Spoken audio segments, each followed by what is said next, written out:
Hey everybody, we are back. We are back and ready for chapter 6 of Magic Treehouse, number 7, Sunset of the Sabertooth by Mary Pope Osborne and published by Random House. Here we go, chapter 6. Chapter 6 is called Song on the Wind. Remember, last time they had went into the cave, and in the back of the cave they had found a huge open cavern, and along the walls of that open cavern were paintings. And they read in the book that the paintings were made by these Cro-Magnon people, and usually they were painted of animals that they hunted. But there was this special animal that was painted on there that was human arms, human legs, reindeer antlers, and an owl face. And Jack read that he was known as the master of the animals and sort of like a sorcerer. So Annie thought, ding, we got to go find him. But then they went to grab their things and Peanut was gone. So let's see what they do when they find the tracks and follow Peanut. Here we go. Sorry, I'm going to turn my angle a little bit. The sun's in my eyes today. Here we go. Chapter 6 is called Song on the Wind. Peanut's tracks, said Annie. We have to find her before she freezes. She wrapped her reindeer coat around her and headed across the snow. Jack pulled on his backpack and followed. The mouse's tracks led them between the fallen rocks and back into the open plain. The wind blew harder when snow swirled over the ground, covering the tiny footprints. I can't see them anymore, wailed Annie. She and Jack now stood in the middle of the plain and they stared at the windswept snow. The mouse's tracks had vanished. Yikes, whispered Annie, staring up. Following her gaze, on one of the cliffs was a tiger. A giant tiger with 2 long, sharp fangs. A saber-tooth, said Jack. I hope he doesn't see us, whispered Annie. Me too, Jack whispered back. We better head back to the treehouse.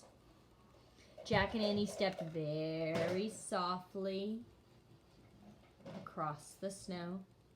Then Jack glanced back at the cliff, and the saber-tooth was gone. Oh man, he said, where is he? Run to the trees, said Annie. He and Annie started running, and they ran over the snowy plain, heading toward the tall, bare trees in the distance. And then suddenly Jack heard a crack. The ground caved in, and Jack went with it. Annie fell beside him. Boom! They crashed down into a heap of branches, snow, and earth. They struggled to stand up, and Jack pushed his glasses into place. Are you all right, Annie? He asked. Yeah, she said. They both looked up.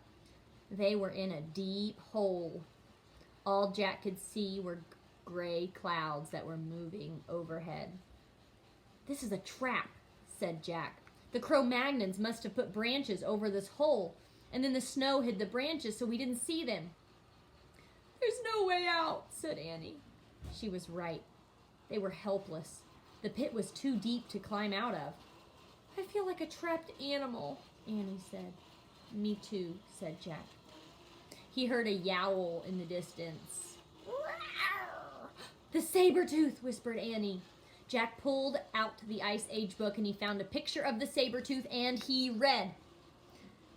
The saber-tooth was the fiercest beast of the Ice Age.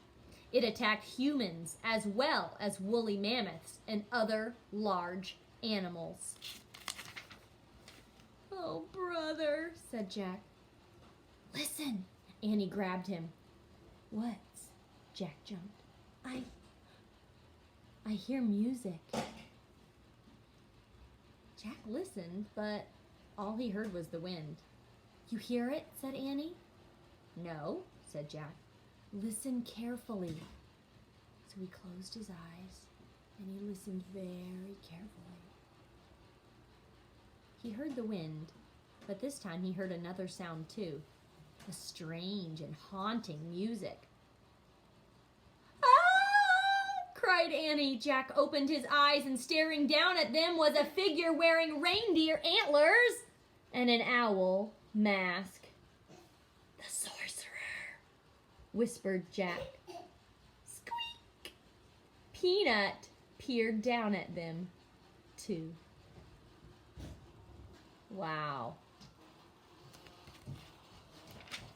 That's where we'll stop. So they fell into a hole. They're stuck there. And then they hear this music and see this sorcerer and Peanut. I wonder what will happen next. See you next time for our next chapter. Chapter 7, known as The Sorcerer's Gift.